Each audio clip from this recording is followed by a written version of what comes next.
ሰው ውበቱ አንደበቱ ነው ይላል አንድ ወዳጄ። አንደበቱ ውበት ብቻ ሳይሆን ሀብት፣ ስልጣንና ጉልበትም ነው። ሐሳባቸውን በሚገባ አደራጅተው አሳማኝ በሆነ መንገድ መግለጽ የሚችሉ ሰዎች ከሌሎች የበለጠ ተደማጭ ናቸው። ቢናገሩ ያምርባቸዋል፣ ጥሪ ቢያቀርቡ ተከታይ ያገኛሉ። በንግዱ ዓለምም ቢሆን የተሻለ አትራፊ ነጋዴዎች ናቸው። ለዚህ ይመስለኛል መጽሐፍ ቅዱስም ሰው የአንደበቱን ፍሬ ይበላል የሚለው። ይህንን ክህሎት የተወሰኑ ሰዎች ሲፈጥራቸው የታደሉ ሊሆኑ ይችላሉ።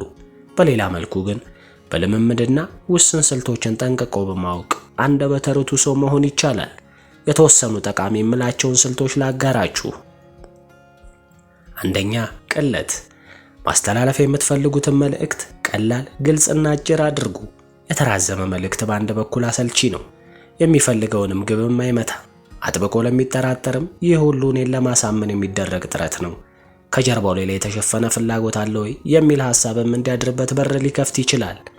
የዓለማችን ግዙፉ የቴክኖሎጂ ኩባንያ አፕል መስራች የሆነው ስቲቭ ጆብስ አንድን ነገር ቀላል በሆነ መንገድ መግለጽ መቻል ትልቅ ጥበብ ነው ይለናል።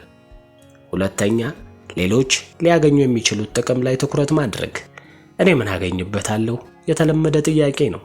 ሰዎች ባይናገሩ እንኳን በውስጣቸው ይህንን ስሌት ከመስራት ወደ ኋላ አይሉም። በመሆኑም ለዚህ ወሳኝ ጥያቄ በቂ ማብራሪያ ማቅረብ መቻል ሐሳባችንን ሰዎች በቀላሉ እንዲገዙ ያደርግልናል። ሶስተኛ፣ በራስ መተማመን። አንዳንዴ እውነታው ከምናስተውለው የተለየ እንደሆነ ውስጣችን እያወቀ የተናጋሪው በራስ መተማመን ውሳኔያችንን ሊያስለውጠን፣ ሐሳባችንን ሊያስቀይረን ይችላል። የምንናገረውን ነገር እንደምንተማመንበት ሁለመናችን ሊያስረዳ ይገባል። በሰዎች መካከል በሚደረግ የእርስ በርስ ግንኙነት ውስጠ ቃላዊ ባልሆነ መንገድ የሚተላለፉ መልእክቶች በቃል ከሚተላለፉት ያልተናነሰ ጉልበት አላቸው። አራተኛ፣ በሌሎች አይን ማየት። ከሚመስሉን ሰዎች ጋር መስራት እንፈልጋለን። የጋራ ታሪክ አለን ብለን የምናስብ ከሆነ፣ ሐሳባችን ከተመሳሰለ፣ ምርጫችን ከገጠመ፣ ውስጣችን ፍላጎት በቀላሉ ይፈጠራል። ስለዚህ ይህንን የአንድነት መንፈስ ሊፈጥሩ የሚችሉ ነገሮችን ማድረግ የማሳመን ኃይላችንን ከፍ ያደርጋል። በቀጥታ የአይን ግንኙነት መፍጠር፣ በትኩረት ማዳመጥ፣ ግንባርን አልፎ አልፎ ዝቅ ከፍ ማድረግ የመሳሰሉት ስልቶች እየተባለ የሚገኘውን ነገር እየገባን እንደሚገኝ የሚጠቁሙ ምልክቶች ናቸው። ይህ ብቻ ሳይሆን የማሳመን አቅማችንም እንዲሁ በዛው ልክ ከፍ እንዲል ያደርጋሉ። በወደደው ሰው ተጽዕኖ ጥላ ስር በቀላሉ ያልወደቀ መቼም አይገኝም። አምስተኛ፣ ያለማቋረጥ ጥረት ማድረግ። ከተወሰኑ ዓመታት በፊት ትምህርት ቤት እያለሁ አንድ መጽሔት ዝግጅት ውስጥ ተሳትፎ አድርግ ነበር።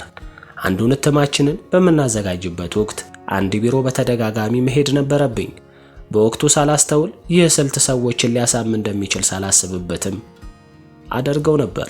በስተመጨረሻ የመስሪያ ቤቱ ኃላፊ የስፖንሰርሺፕ ደብዳቤ ላይ ከመራበት በኋላ ይህንን ያደረኩት ተስፋ አልቆርጥ ስላልከኝ ነው እንዳለኝ ትዝ ይለኛል። እንደየሁኔታው ያለማቋረጥ ጥረት ማድረግም ሰዎች ሐሳባቸው እንዲያደርጉ ይረዳል። ስድስተኛ፣ እጥረትን መፍጠር። ዋሊያ የሀገር ኩራት ምንጭ፣ የንግድ ስያሜ መጠሪያ፣ የብሔራዊ ቡድናችን አርማ ነው። መሆን የቻለው ግን ኢትዮጵያ ውስጥ ብቻ በመገኘቱ ነው። በሌላ ቋንቋ ብርቅዬ በመሆኑ ነው።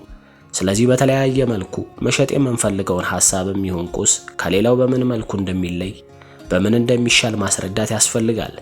እዚህም እዚያም እንደ ልብ ለሚገኝ ነገር ፍላጎታችንም ብዛም ነው።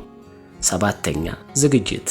ስለምንናገረው ነገር ጠንቅቀን ማወቅ፣ አስቀድመን የቤት ስራችንን በሚገባ መስራት ማሳመን የምንፈልገውን አካል ለማሳመን ቁልፍ ሚና ይጫወታል። ይህ ብቻ ሳይሆን በራስ መተማመናችንም ይገነባል። ከሰባቱ ነጥቦች የትኛው ተመቻችሁ? በኮሜንት ሴክሽን ላይ ያስቀምጡልን። ስላደመጣችሁ አመሰገንን።